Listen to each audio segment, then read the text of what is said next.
Estranhos destroços de um metal desconhecido foram encontrados próximos de uma herdade, ou rancho, como queiram chamar, em Roswell, no Novo México. O que terá sido? The Geek Files é um podcast original Between Two Geeks.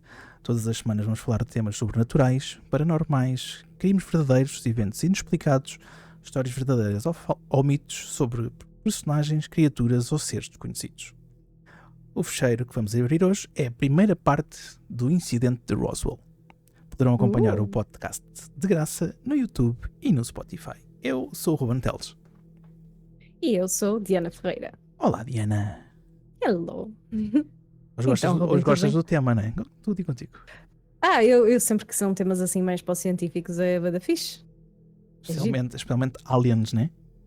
Aliens. Se o pessoal conhecer mais ou menos a história de Roswell, sabe que vamos falar de aliens. Aliens. Por acaso não... Eu já devo ter visto documentários sobre isto, mas não me lembro porque... Opa, há tanta coisa sobre isto. E depois também é aquele género de cenas que às vezes está a dar na TV e tu estás a ver assim muito no assim fundo, longe, porque é interessante. É mais interessante do que ouvir a avó falar. Ouvir o programa do Ghost. É isso. Pronto, bem, como eu estava a dizer, isto tem metais estranhos, né? Segundo a minha pesquisa. Ou metais desconhecidos. Ou será que são conhecidos? Vamos ver. Isto começa no verão de 1947. No final de junho, ou na primeira semana de julho, um agricultor de uma herdade no Novo México, chamado Mac Brazel, relatou ter encontrado estranhos destroços num campo aberto perto da cidade de Roswell. Uma narrativa intrigante desenvolveu-se rapidamente. O material pode ser de uma nave alienígena acidentada, chamada de disco voador, agora conhecido como OVNI, ou neste caso objeto voador não identificado, ou UFO em inglês, Unidentified Flying Object. Hoje em dia já não é conhecido por nada disto.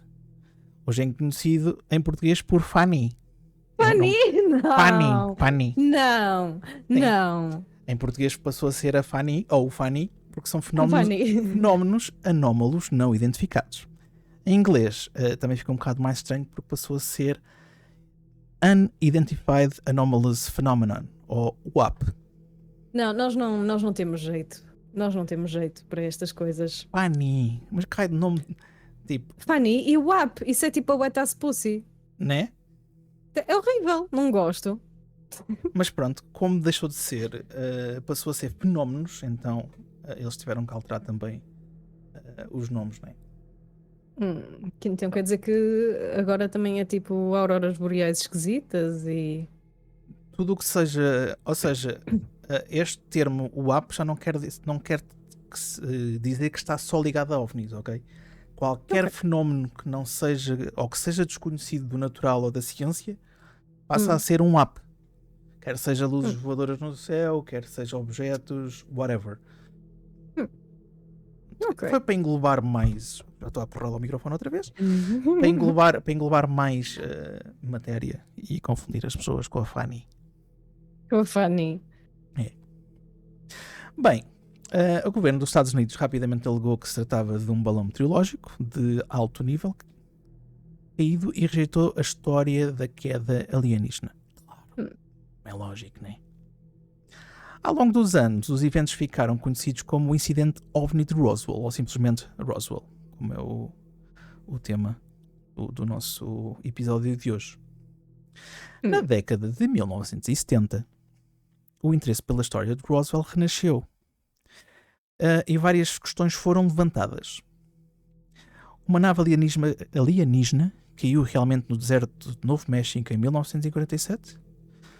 Os aliens foram recuperados do local do acidente, possivelmente 1 ou 2 vivos? O governo e os militares trabalharam juntos para encobrir a história? Por isso, traz estas 3 perguntinhas que às vezes temos de ficar um bocadinho a pensar, não é? Isso é intrigante, a parte deles ainda estarem vivos, porque implicaria eles conseguirem respirar a mesma atmosfera que nós. Exatamente. Bem, o incidente OVNI de Roswell posteriormente cresceu na consciência pública ao ponto de ser agora amplamente considerado o caso de OVNI de maior destaque já registado. E sim, eu continuei a dizer OVNI, não passei a dizer Fanny. Fanny, e fizeste Sim, bem, sim, sim. sim, sim, sim. Tu dizes Fanny, era só estúpido. Não é? Oh Fanny, anda cá, filha. Não, não funciona. Eu nem sei o que é que essa senhora faz. Bem, eu vou ler um trecho de uma chamada telefónica entre Johnny Boyle, neste caso, repórter e co-proprietário da estação de rádio KPSWS em Roswell, no Novo México, e Lydia Sleepy, devia dar sempre a dormir, de certeza, Sleepy. a operadora de rádio de KOAT, ou KOAT, em Albuquerque, Novo México, a 7 de julho de 1947. Então a chamada foi assim: Lídia, prepare-se para um furo de reportagem. Vamos lançar isto Vamos lançar isto no ABC do Wire imediatamente. Escute, um disco voador caiu. Não estou a brincar. Ele caiu perto de Roswell. Eu estive lá e vi. É como uma grande panela amassada. Um Ranger ficou preso debaixo de um abrigo de gado com o seu trator. O exército está lá. Eles vão levantar os destroços. Toda a área está agora fechada. E veja só, eles estão a dizer alguma coisa sobre um homenzinho estar a bordo. Começa a receber isto no teletipo, neste caso era uma máquina de transcrever chamadas telefónicas em letras, neste caso. Ele disse que começa a receber isto no teletipo imediatamente enquanto eu estiver ao telefone. Só esta chamada, o gajo põe ali montanhas de informações que fica logo atrás da orelha. Opa, isto quando é que começou a febre dos OVNIs mesmo? Ui, sei lá. Acho que foi antes até de Roswell, salvo erro. Pois, deve ter sido Este quando eles começaram. É um dos casos mais conhecidos. Por acaso não me lembro qual é que foi a data daquele episódio que foi até a Andrea quando ela ainda estava no podcast que fez sobre um dos casos mais conhecidos de rapto alienígena. Eu vi. Por acaso não me lembro qual é que é a data disso. Eu acho que era tipo anos 80 ou assim. Este parece ser de antes. Já é 1900 e pois. Deve ter sido Ou anterior, tipo... ou anterior. Este é anterior neste caso. Pois, deve ter começado com guerras e pois, coisas sinceramente, assim. por acaso podia ter ido ver essa informação quando é que isso começou, mas não sei, sinceramente não sei. Porque antigamente as pessoas viam estas cenas e tipo, é Deus! E agora vêm estas cenas e tipo, é aliens! Yeah. Mas é que é mesmo.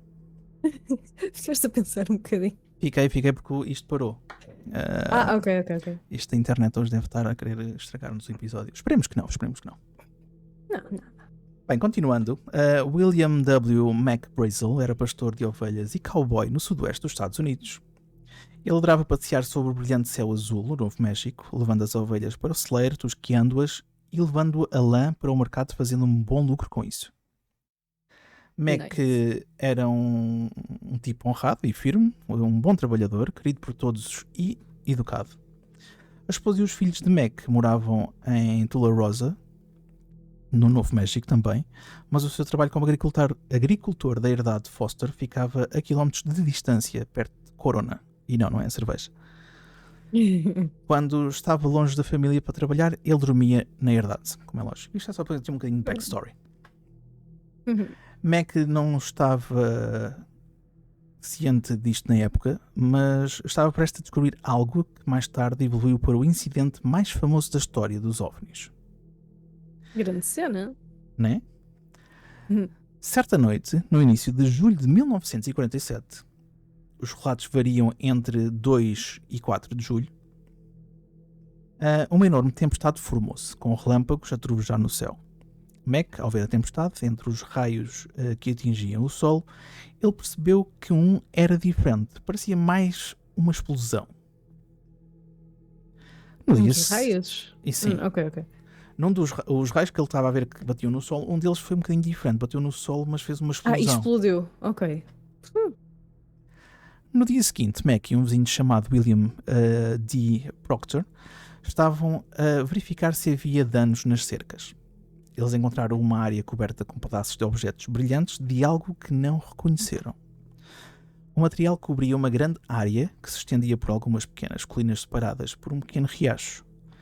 Isso levantou uma questão. Será que o que estavam a ver foi o resultado da explosão que Mac ouviu na noite anterior? Hum. Esta parte não está muito certa do que se passou, mas ou Mac recolheu alguns dos destroços daquela altura, ou voltou para a sua esposa e para os filhos, e mais tarde depois foram todos recolher os objetos. E quando os recolheram, voltaram para casa da fazenda e guardou-os num barracão. Pronto, esta parte não está muito específica, ok? Uhum. Mas foi possivelmente isto que aconteceu. Eu agora até estou curiosa, quer dizer, eles guardaram e sabe-se que eles guardaram. Aposto que o exército foi lá. Já lá vamos. Pois. A sua filha Bessie descreveu os itens numa entrevista em julho de 1979. Ela disse o seguinte: havia o que pareciam ser pedaços de papel encerado e uma espécie de folha de alumínio. Algumas peças tinham algo parecido com números e letras, mas não havia palavras que conseguíssemos entender. Algumas das peças semelhantes a folhas de metal tinham uma espécie de fita adesiva colada nelas, e quando eram expostas à luz, mostravam o que pareciam ser flores ou desenhos em tons pastéis. Embora a coisa parecesse fita adesiva, ela não dava para ser retirada ou removida. Era muito leve, mas tinha muita fita. Se calhar foi por isso que a nave caiu, estava toda atada por fita cola. É o peso do caraças, aquilo. Ela foi questionada de se poderia ter sido um balão meteorológico, em que a Bessie respondeu, e passo a citar: não, definitivamente não era um balão. Tínhamos visto bastantes balões meteorológicos, tanto no solo quanto no ar.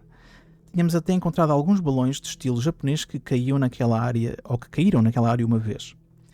Também já tínhamos comprado alguns daqueles balões meteorológicos finos de borracha com pacotes de instrumentos de medição. O que tínhamos em nosso poder não era nada do género. Nunca vi nada parecido com aquele tipo de coisas antes ou desde aquela altura. Numa declaração que ela assinou mais tarde, ela forneceu ainda mais detalhes. Então ela disse o seguinte: os destroços pareciam pedaços de um balão, de um grande balão, que tinha estourado. As peças eram pequenas, a maior que me lembro deve ter medido quase o mesmo diâmetro que uma bola de basquete. Desculpem, agora baralhei-me aqui um bocado. Mas pronto, a maior peça tinha o diâmetro de uma bola de basquete. A maior parte era uma espécie de material de dupla face, semelhante a uma folha metálica de um lado e semelhante a borracha do outro. Ambos os lados eram cor prateada acinzentada, a folha metálica mais prateada do que a borracha. Paus, como os que dos papagaios da praia. Estás a ver? Foram presas algumas peças com uma fita esbranquiçada. O material de borracha rasgava como uma folha de alumínio comum. Ai, coisa estranha. Então não é? Cenas de metal, madeira. Há aqui qualquer coisa que eu, quando comecei a ler isto, há aqui qualquer coisa que não joga muito bem. Pois, assim, eu acho que os aliens não vinham visitar com cenas que rasgavam assim e com pauzinhos de madeira, mas... Pois, lá está. O que é estranho é estranho. Nisto, em 6 ou 7 de julho de 1947, Brazel decidiu visitar o xerife do condado de Chaves, George Wilcox, para relatar a descoberta. O xerife contactou o Major Jesse Marcel, oficial de inteligência da base aérea do exército de Roswell. O Major Marcel e outro homem foram à herdade com Brazel na segunda-feira, 7 de julho. Eles passaram a tarde de segunda-feira a tentar encontrar mais peças do aparelho meteorológico, segundo Marcel. Sim, o pessoal que não está a ver no Spotify, eu estava a fazer quotes, aparelho meteorológico. Ou aspas. Ele concluiu, e passa a citar: encontramos mais alguns pedaços de papel de alumínio e borracha. Pronto. Ok. Em 8 de julho, Walter Haut, oficial de informação pública do campo aéreo do exército de Roswell, ou RAF, divulgou um comunicado à imprensa dizendo que os indivíduos do 59º grupo de bombardeiros tinha apanhado um disco voador que tinha caído numa herdade de Roswell. Uf. Isto vindo do exército. E o exército liberta assim. Pois, eles na altura eram um bocado loucos. Uhum. Vários meios de comunicação tiveram acesso ao comunicado da imprensa e escreveram o seguinte, e vou passar a citar. Os muitos rumores sobre o disco voador tornaram-se realidade ontem, quando o escritório de inteligência do 59º Grupo de Bombardeiros da 8ª Força Aérea, sim, eu tive que pôr isto por extenso que eu não sabia ler. Porque isto é 509 com a bolinha em cima, pronto, para vocês saberem. 509 graus. Olha, podia ser. Era muito mais fácil do que Será? 500º. Estava a ler aquilo mal rapado. Pronto. Onde é que eu ia? Quando o escritório da inteligência do 59º Grupo de Bombardeiros da 8ª Força Aérea, campo aéreo do exército de Roswell, teve sorte em obter um disco através da cooperação de um dos agricultores locais e do gabinete do xerife do condado de Chaves. Chaves. Ou Chaves, é como quiseres. Ele é novo Não, México. também temos chaves aqui, não é? Temos. Eu também tenho Chaves quando entro em casa. Estou a falar da terrinha de Chaves. Eu sei. Tem umas águas lá. Lá para cima, boas. assim, uma coisa. Lá para cima. Exatamente. Um bocadinho mais abaixo que a tu, mas pronto. É, nem sei, olha. Também não, só estou a mandar o ar.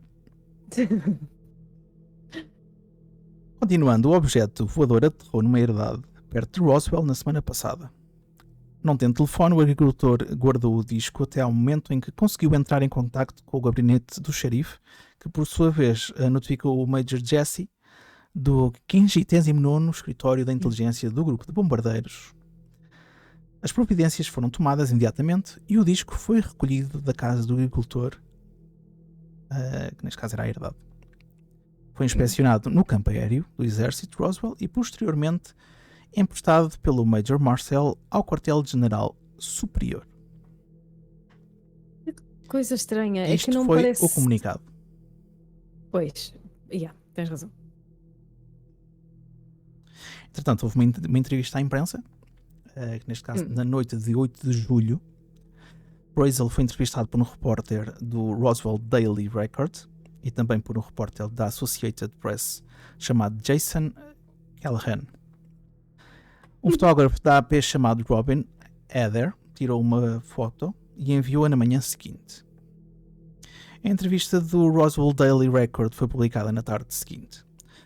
Vocês vão notar que ele diz que o encontro original ocorreu a 14 de junho, mas o primeiro comunicado de imprensa do campo aéreo do exército dizia que foi no início de julho. Ok? Há sempre aqui esta discrepânciazita. Porquê? Não sei.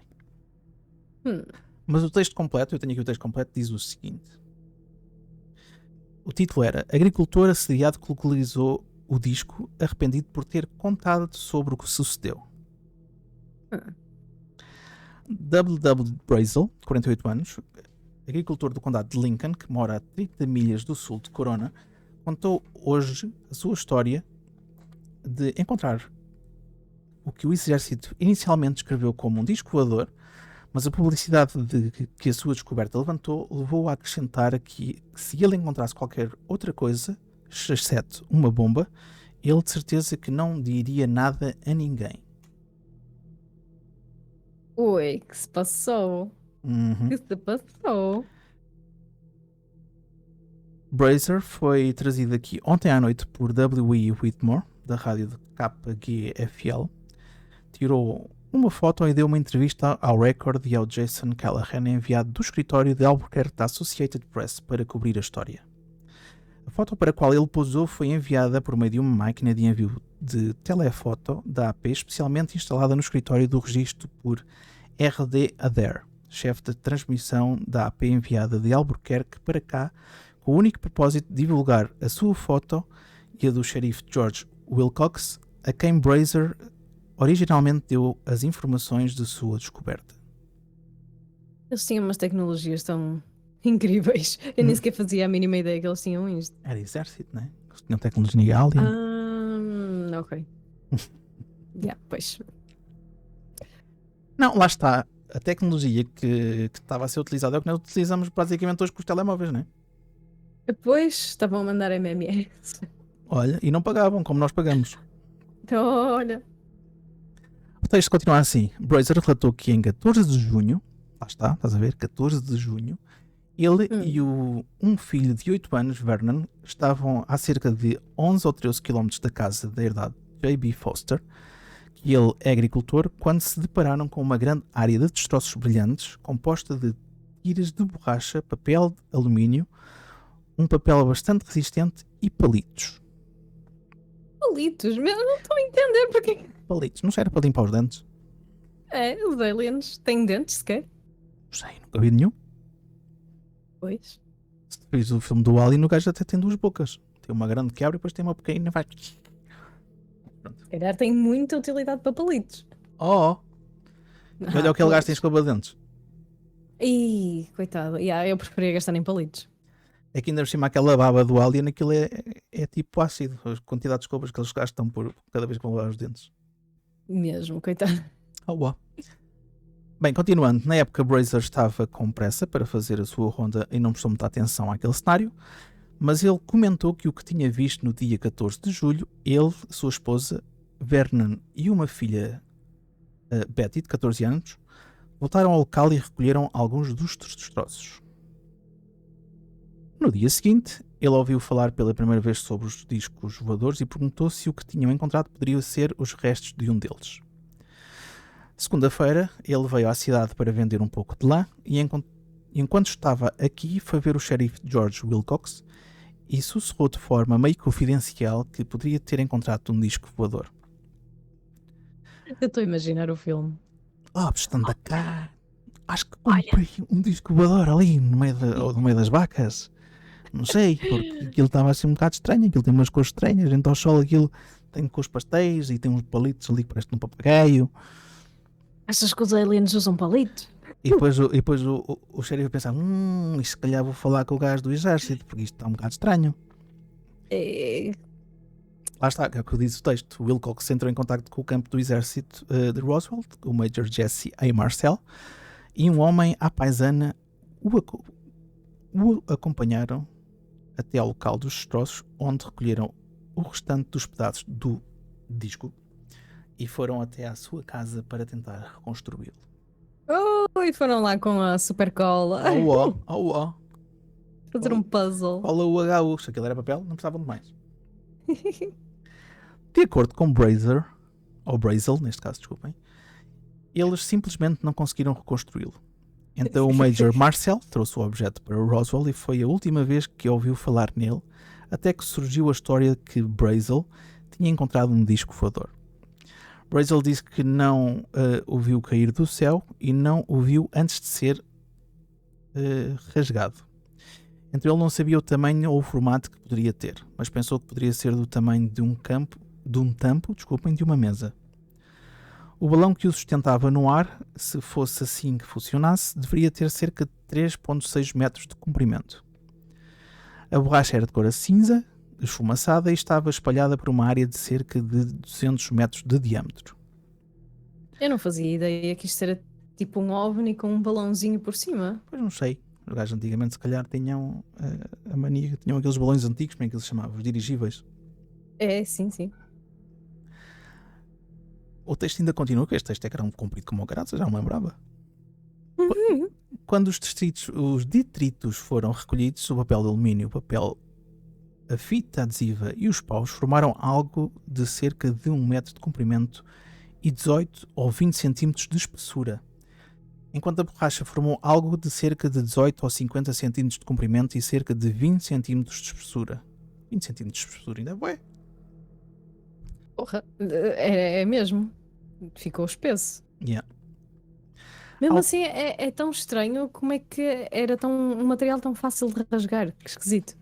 Não é? Ao todo, estimou ele, pesaria cerca de 2,5 kg. Que ainda mais estranho. Não havia sinais de qualquer tipo de metal na área que pudesse ter sido usado para um motor e nenhum sinal de qualquer tipo de hélice, embora pelo menos uma barbatana de papel tivesse sido colado numa parte do papel alumínio. Não havia É um palavras. tubarãozinho aéreo. Se calhar, olha. Os gajos do exército andavam a fazer balões de tubarão. Imagina, era assim um balão, tipo aqueles balões do Pikachu, mas era um Eles, balão em era eles com os forma. dirigíveis lá com os comandos e a dizer um para o outro. Mas sabes o que é que diz um tubarão um para o outro? Tubaralhas-me! Lá está. Depois riam-se bem e aquilo depois caiu e explodiu. Incompetência humana. É isso mesmo. Ai, ai, ai. Continuando o texto, não havia palavra em nenhum sítio do instrumento, embora houvesse letras em algumas partes. Uma quantidade considerável de fita adesiva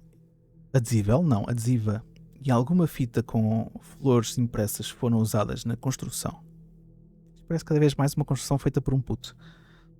Pois, quer dizer, é um tubarãozinho com flores. Está giro. É. Está interessante. Não foram encontrados fios ou cabos, mas havia alguma espécie de ilhós no papel, que indicavam que algum tipo de acessório poderia ter sido usado. Brazel disse que já tinha encontrado 2 balões de observação meteorológica na herdade, mas o que ele encontrou desta vez não se parecia de forma alguma com nenhum deles. Era outro, era tipo russo. Se calhar. Ele diz o seguinte: tenho a certeza de que o que encontrei não foi nenhum balão de observação meteorológica. Mas se eu encontrar qualquer outra coisa além de uma bomba, eles terão dificuldade em me convencer a dizer alguma coisa sobre o assunto.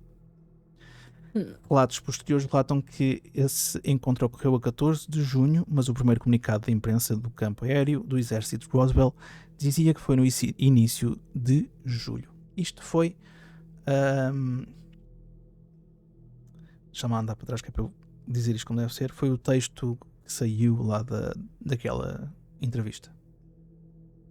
Pronto. Acho muito suspeito que eles sejam tipo, não, passou-se depois. Dá muito jeito isso ao exército. Né?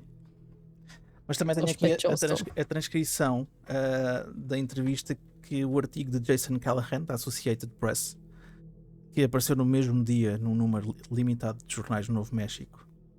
Também vou ler para vocês verem as semelhanças e as diferenças. Lá está, porque este também lá esteve na entrevista com o outro gajo, né? O título dizia o seguinte: agricultor do Novo México arrependido por ter dito algo sobre isto. Claro que estava escrito em inglês, mas traduzido à letra é assim. Já só aqueles títulos sensacionalistas. Né?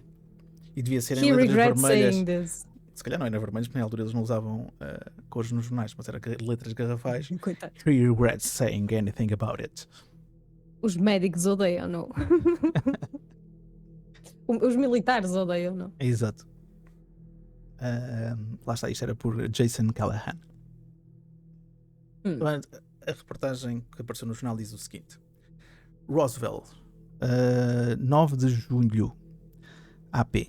Não sei o que é o AP, também passa à frente. Área de projeto. Probably. W.W. Brazel, o agricultor do Novo México, que originalmente se pensava ter encontrado o primeiro disco voador do país, lamenta ter dito algo sobre o assunto. O neo-mexicano de 48 anos disse que ficou surpreendido com a agitação causada por sua descoberta. Se eu encontrar algo que não seja uma bomba, será difícil fazerem-me falar, disse ele ontem à Associated Press. A descoberta de Brazel foi relatada na terça-feira pelo tenente Warren Hout, oficial de informação pública do campo aéreo do exército de Roswell, como sendo definitivamente um dos discos voadores que confundiram e preocuparam os cidadãos de 43 estados durante as últimas semanas. A declaração foi posteriormente considerada pelo o brigadeiro-general Roger Ramey. É um brigadeiro? É o brigadeiro, sim. Há o brigadeiro. Não é o bolo. Ai, isso é uma... É mesmo, o exército tem um brigadeiro. Ih, vou já para o exército, o que é que estás para aí a dizer? Olha, ter bolinhos brigadeiros lá à nossa disposição, é bem bom. Ih, meu Deus, Carregados não fazia outra de coisa. chocolate. Por isso é que eles depois saem de lá gordos. Tadinhos. É o brigadeiro. Mas sim, era o brigadeiro-general Roger Ramey, comandante-geral da 8ª Força Aérea qual a RAF fazia parte. O General Ramey disse que a descoberta de Brazel foi um alvo de radar meteorológico. Mas Brazel não fez nenhuma reclamação, ele disse que não sabia o que era. Primeiro dizia que sabia, depois já não sabia. Estás a ver a diferença entre as reportagens? Pois. Ele descreveu a sua descoberta como consistindo de um grande número de pedaços de papel cobertos com uma substância semelhante a uma folha de alumínio e reunidos com pequenos paus como um papagaio. Espalhados com um material de uma área de cerca de 200 metros de diâmetro, havia pedaços de borracha cinza. Todas as peças eram pequenas. No início pensei que fosse um papagaio, mas não conseguimos montá-lo como qualquer outro papagaio que já vi, disse ele. Não era um papagaio. Brazel contou esta história. Enquanto cavalgava em seu rancho, a 30 milhas de sudoeste de Corona, em 14 de junho, ele avistou alguns objetos brilhantes. Ele pegou um pedaço da coisa e levou para casa da herdade a 11 km de distância. No dia 4 de julho, ele voltou ao local com sua esposa e 2 de seus filhos, Vernon, de 8 anos, e Bessie, de 14. Eles reuniram todas as peças que encontraram. A maior tinha cerca de 1 metro de diâmetro. Brazel... Sabes o que é que... Diz. Sabes o que... Desculpa. Diz. Está-me aqui a fazer confusão. Porque a peça era tão pequenina e eles estavam a falar de um homenzinho lá dentro e não sei o que é. O homenzinho devia ser mesmo tipo também de uma Barbie, coitado. A menos na volta. Será que os aliens são tamanho de Barbies? Será? Será que as Barbies são aliens? Tu nunca viste o Men in Black? Sim, realmente tinha lá aliens pequeninos. Bué pequeninos que controlavam cyborgs, digamos assim. Ok. São Se fores por aí, putos de Evangelion. é mais ou menos isso. Mais ou menos isso, exatamente. Controlar os mechas e os mechas somos nós. Na verdade não são mechas. Olha. Vai na volta, não digo nada. Olha, era assim que era a saga dos Animorphs. Não sei se chegaste a conhecer, eram uns livros. Não tiveram grande sucesso cá em Portugal. Nem sei o que é que é. Uma cena bué famosa no estrangeiro, nos americanos principalmente, que é uma saga. Eu acho que aquilo tem tipo 100 livros. Ok. E aquilo eram uns putos que descobriram que havia aliens e os aliens eram tipo um verme deste tamanho que entrava pela tua orelha e controlava o teu cérebro, então faziam das pessoas mini-mechas e estavam a tentar conquistar o mundo com isso. Eu lembro-me disso assim, mas era no Stargate. Também eram vermes que entravam pela parte do pescoço e que controlavam. Não tem buraco no pescoço? Oh, pois, eles faziam. Acho eu. Que nojo! Tu nunca viste Stargate? Não sei o que é. O que é? Que shame, é uma série de ficção científica que os gajos têm um portal que viajam para outros planetas. Que giro! Ok, tenho de pôr para ver. Série bem antiga. E mais, as primeiras temporadas, quer dizer, as primeiras 10 temporadas, tinham o MacGyver como personagem principal. LOL! Jesus, isso já é bastante ou antigo. o ator de MacGyver, sim. Sim, entendo. Sim, mas a série está muito fixe. E os aliens, lá está. Tanto que esses aliens eram os egípcios. Eram tipo uns vermes, que se apoderavam dos humanos, depois acabavam por ficar com poderes. Mas era assim, faziam de nós um host. Porquê que eram egípcios? Porque exatamente, é aquela teoria que eles é que criaram as pirâmides. E as pirâmides na Terra eram bases para aterrar as naves espaciais deles. Uma base bicuda, isso é chato. Que entrava assim por baixo e ele está feito. Entravas. Sim. Imagina, tens a pirâmide, não é? E a nave aterrava em cima, porque a nave também era piramidal. Não, piramidal. Ocupava a pirâmide toda, aquilo é como se fosse uma base. Tipo para carregar o telemóvel. Exatamente.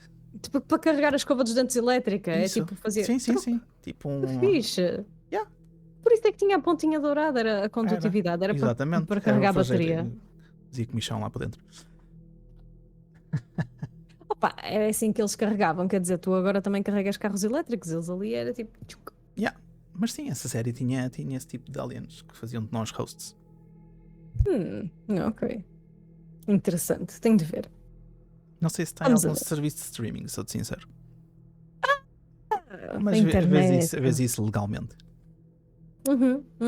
Legalmente. Continuando, a Brazel disse que não tinha ouvido falar dos discos voadores na época, mas vários dias depois o seu cunhado Willis Wilson contou-lhe sobre os relatos dos discos e sugeriu que poderia ser um. Quando fui para Roswell, contei ao xerife George Wilcox, continuou ele. Fiquei um pouco envergonhado de mencionar aquilo porque não sabia o que era. Pedi ao xerife para manter tudo em segredo, acrescentou ele com uma risada. Achei que as pessoas iriam gozar comigo sobre o assunto.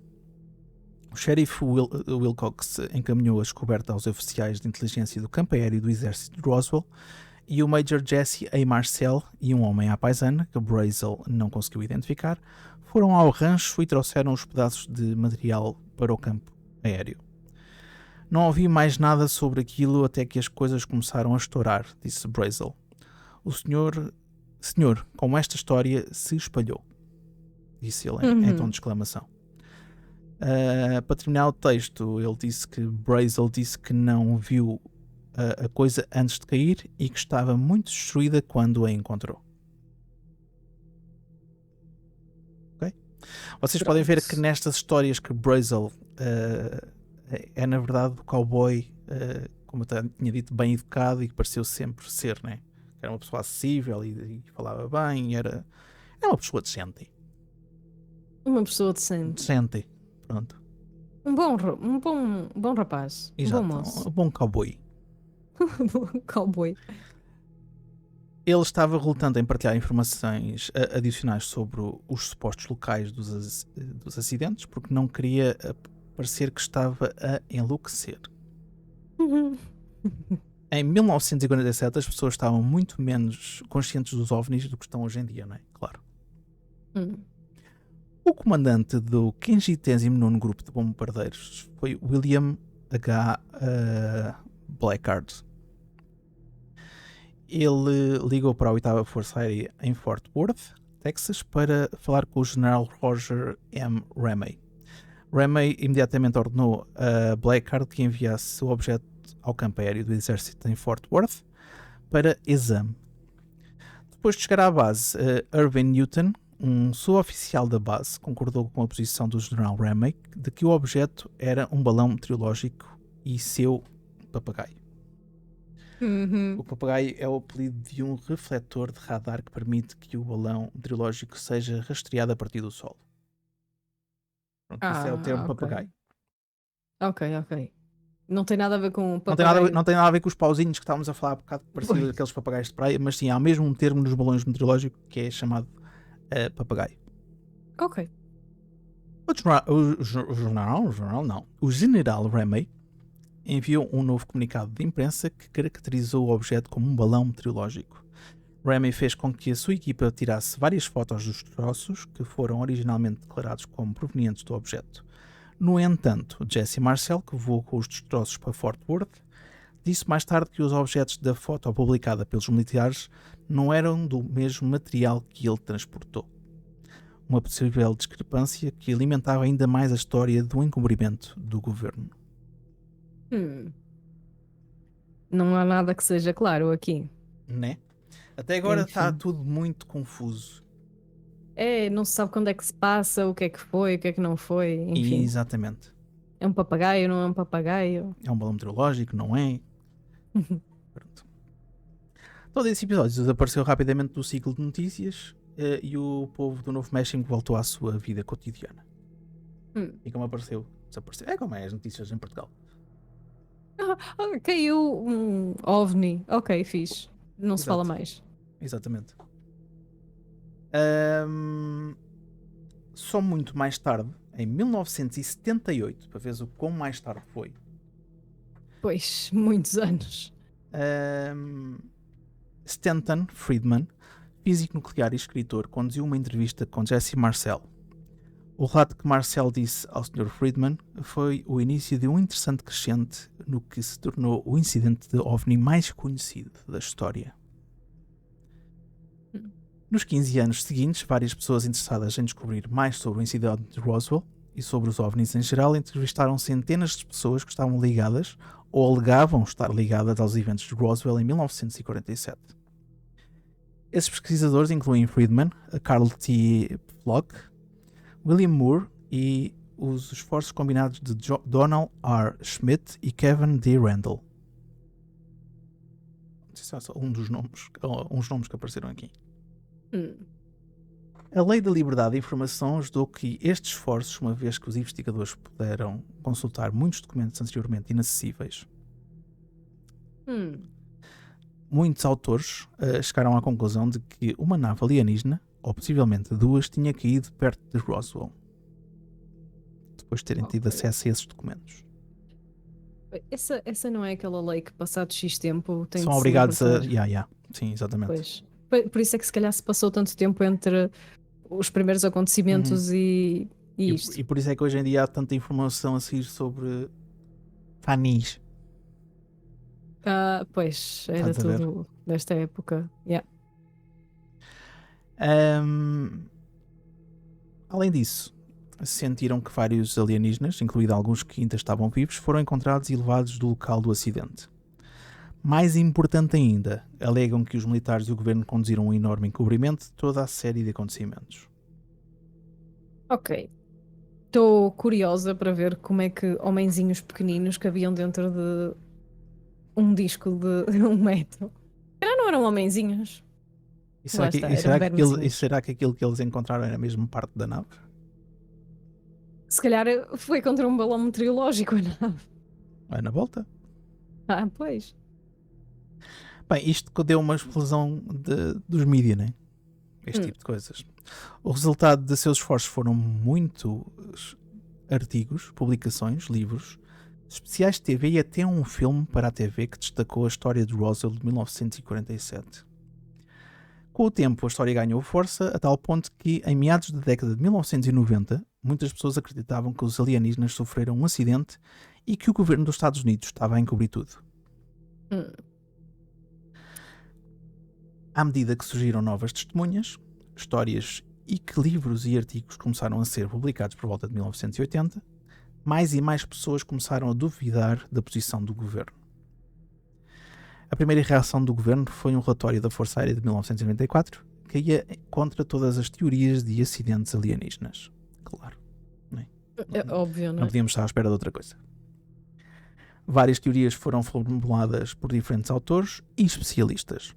Uma posição comum entre eles, que acreditavam que a posição do governo estava errada, está refletida no livro de Randall e Schmidt em 1991, com o título UFO Crash at Roswell. E passo a citar aqui umas frases. Um OVNI caiu a noroeste de Roswell, Novo México, no verão de 1947. Os militares agiram rápido e eficientemente para recuperar os destroços depois de que sua existência foi relatada por um agricultor. Os destroços, referente a tudo que estes homens altamente treinados alguma vez tinham visto, foram transportados sem demora para pelo menos 3 instalações governamentais. Uma história de capa foi inventada para explicar os escombros e a agitação. Foi explicado que um balão meteorológico com um novo dispositivo de rádio-radar tinha sido encontrado e confundido temporariamente com o pessoal da 59º Grupo de Bombardeiros. Funcionários do governo confiscaram anotações dos repórteres e alertaram um repórter de rádio para não reproduzir uma entrevista gravada com o agricultor da herdade. Os homens que participaram da recuperação foram orientados para nunca falar sobre o incidente. E um suspiro, não um estrondo, o evento, ou neste caso, num suspiro e não num estrondo, o evento de Roswell desapareceu rapidamente da vista do público e do escrutínio da imprensa. Eu acho estranho como houve aquelas entrevistas e ele estava ali a falar daquelas coisas assim tão à vontade. Tipo, será que ele não teve consequências? Apesar de... Probably. Muito provavelmente. No entanto, 11 anos antes do lançamento do UFO Crash at Roswell, um dos primeiros livros importantes sobre os eventos de Roswell foi The Roswell Incident, lançado em 1980 por Charles Berlitz e William Moore. Embora não seja mencionado nos créditos, Staten Friedman também foi um elemento importante. É daqueles nomes que tínhamos falado há bocado. Ok. O livro contém extensas entrevistas com mais de 90 testemunhas. Jesse Marcel foi citado ao descrever os destroços encontrados no local do acidente como algo nada criado na planta da Terra. Outras testemunhas descreveram o material como sendo super forte e com qualidades que nunca tinham visto em qualquer outro material terrestre. Certamente não em qualquer balão meteorológico ou instrumento meteorológico semelhante. Até estou curiosa o que é que as outras pessoas disseram. O incidente de Roswell também referiu que as fotografias originais que mostram Marcel com os destroços foram trocadas por um dispositivo meteorológico tradicional pelo general Ramey e outros militares. Os destroços originais nunca foram fornecidos a investigadores imparciais para exame. O livro também detalhou as atividades de encobrimentos dos militares, como as tentativas de desacreditar as observações originais de Mac Brazel, neste caso. Brazel é outra coisa, Ruben. Nomes são uma desgraça, vocês já sabem como é que é. Por meio de uma intimidação ou encarceramento. Mas sim, é Mac Brazel. Sabes o que é um... Diz. Sabes o que é os Brazers? Os Braziers. É diferente. É assim que tu dizes, Braziers? Sim, os chutima, mas são Braziers. Não, eu estava a falar Brazers, tipo... Os quem? Não vás à net. Quer dizer, podes ir à net procurar Não Brazers. não sei se quero. O meu histórico de internet já é complicado de ir à procura o que é que lá esteja. Estou a brincar, pessoal. Ainda vou pôr mais tralha para o histórico. Pronto. Não, vamos passar à frente, porque isto vai descambar mais do que é habitual. Vamos não descambar. Vamos focar. Aliens. Fanis. Vamos tentar não descambar, porque isto descamba sempre. Mas sim, vamos pensar nos fanis, ou nos WAPs, ou nos OVNIs, ou como queiram chamar esta tralha toda. Não ajuda os nomes que lhe puseram, mas pronto. Exato. Outros relatos significativos incluíram o de Barney Barnett, embora ele tivesse falecido anos antes. Amigos relatam que ele havia descrito muitas vezes a queda de um disco voador e corpos de alienígenas a cerca de 240 km a oeste da herdade de Foster. De acordo com Barnett, ele estava com um grupo de arqueólogos quando encontraram o local da queda de um disco voador.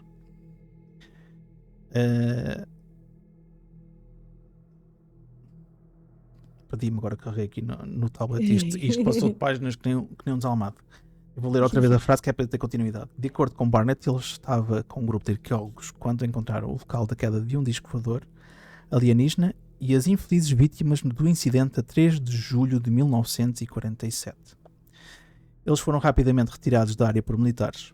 A história de Barnett levantou a possibilidade de um segundo incidente ou acidente, ou possivelmente os destroços do acidente de Barnett acabaram por se espalhar pelo rancho da herdade de Foster. Ok. Este Barnett tem informações interessantes. Pena que esteja morto. Conveniente. Não é? Enquanto The Roswell Incident abriu um pouco a porta, o UFO Crash at Roswell de Kevin D. Randall e Donald Schmidt abriu-a com um pontapé. Como podemos ver, não é?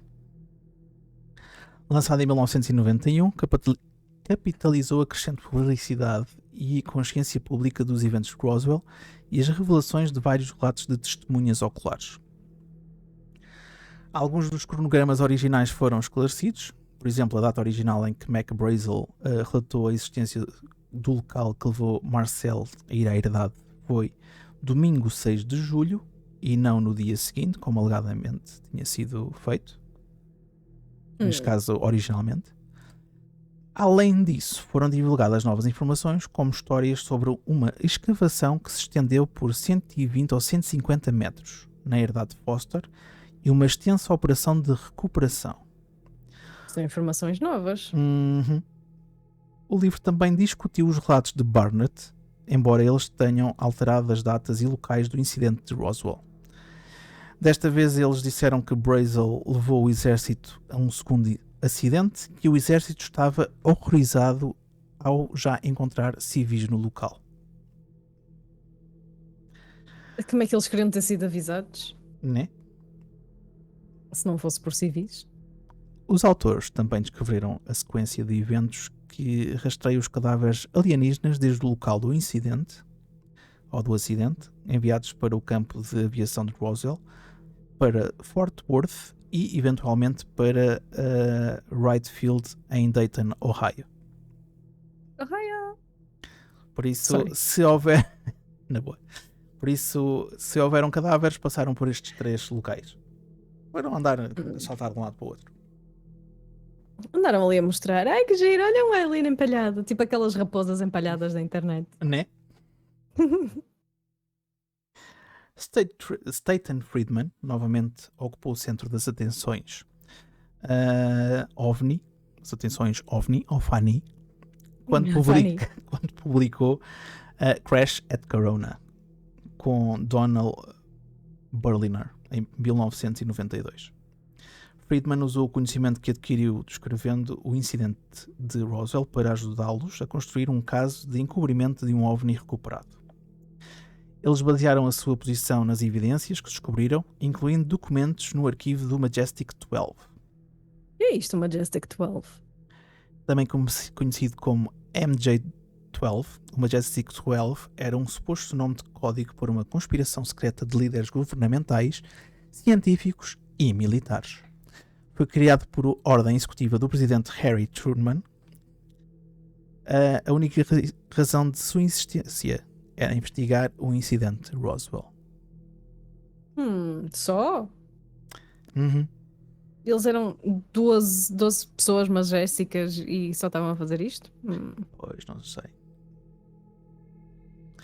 A existência do Majestic 12 veio à tona pela primeira vez em 1978, em vários documentos desclassificados no Canadá.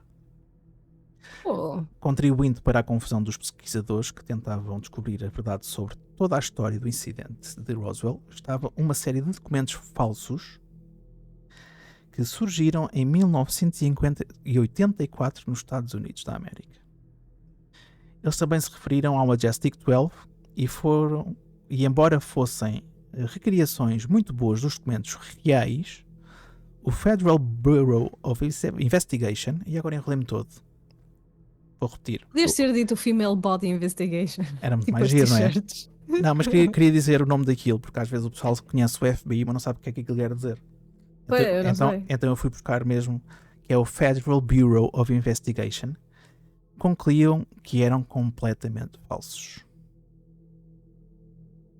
Ui, lá estão eles a trocar as voltas a toda a gente. Uhum. A sequência de eventos em Crash at Corona é semelhante, exceto que desta vez Brazel foi colocado em quarentena pelos militares por até uma semana antes de conversar com o jornal de Roswell, com a sua história revista que lhe foi fornecida pelo governo. Ou seja, ele assinou aqui um NDA. Exato. Ou então foi obrigado a assinar, segundo este livro do Crash at Corona. Pois. Crash at Corona também aproxima o relato de Barnett e o de Socorro e o de quem? Espera aí. Se calhar chamava-se Socorro. É possível. Também aproxima Socorro. o relato de Barnett e o de Socorro e adiciona um novo relato de General Anderson, que descreveu o disco voador acidentado com 4 passageiros alienígenas, um dos quais sobreviveu. Ok, então eles eram mesmo muito pequeninos. Pelos vistos. Eram tipo Ou Polly então o primeiro Crash, ou a primeira parte do Crash, era de uma parte mais pequena da nave. E o segundo local de acidente devia ser uma coisa bastante maior. Pois, já com os ocupantes assim de tamanho aceitável. Exato. O livro concorda com grande parte da narrativa de UFO Crash at Roswell, especificamente que os alienígenas foram avistados por testemunhas oculares no campo aéreo do exército de Roswell antes de serem enviados para Fort Worth e depois para Dayton. Ok, então eles foram mesmo vistos. Exato. Vamos a ver. Outro livro fundamental sobre o incidente de Roswell é o livro de 1994, com o título A Queda ou a Verdade sobre a Queda de OVNIs em Roswell, também publicado por Randall e Schmidt. Os gajos ganharam bastante dinheiro com o primeiro livro, então toma lá um segundo. A sequela. Exato. Este livro é uma versão ampliada e atualizada da sua publicação de 1991, incluía mais detalhes sobre os alienígenas e onde ocorreu a recuperação. Os autores também apresentam uma versão revista da linha de tempo dos eventos. Por exemplo, eles agora disseram que o objeto alienígena caiu na noite de 4 de julho e não em 2 de julho. Aqui há uma grande mudança na narrativa. Eles dizem que o governo já estava a recuperar os alienígenas quando Mac Brazel fez a sua primeira descoberta dos destroços na herdade. Faz mais sentido. Neste cenário, o governo rastreou a nave alienígena no radar. A história de Brazel fazia parte do plano para desviar a atenção do verdadeiro local onde a nave realmente caiu. Os Só mais autores, credível. né? É. Os autores também relatam uma nova história sobre uma nave alienígena e sua tripulação de Jim Ragsdale, aparentemente caído num local ao norte de Roswell. Uma história apoiada por vários arqueólogos que trabalhavam na área. Neste relato, 5 cadáveres alienígenas foram descobertos. É lá, são cada vez mais. Passaram 4 Antes para era 5. só um homenzinho. Exato, Credo. era 1, depois passou para 4, agora já são 5. É tipo a Branca de Neve e os 7 anões. Só que só há os 7 anões. Outro desenvolvimento importante é o capítulo que destaca os relatos de Barnett e de Anderson no livro The Crash at Corona e no livro The Roswell Incident. Eles também incluem um apêndice que detalha a documentação do Majestic 12 como uma farsa.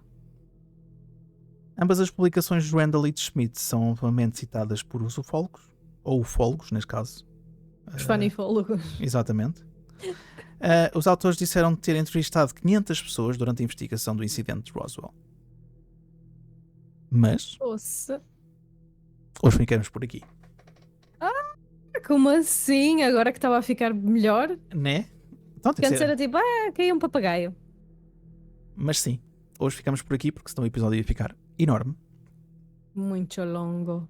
Exato. Nós neste caso voltamos para a semana, né? Com a segunda parte do episódio. Vocês, se quiserem, que nos estão a ouvir ou a ver no YouTube, se quiserem deixar os vossos comentários sobre o incidente ou até agora o que é que acharam da história e se acham que isto é verdade ou mentira, estão à vontade para o fazer. E nós, quando voltarmos, ou neste caso até lá, não se esqueçam, cuidado com o que vos observa na escuridão. Tchau, people, até para a semana, portem-se bem. Tchau, tchau, pessoal. Bye, bye.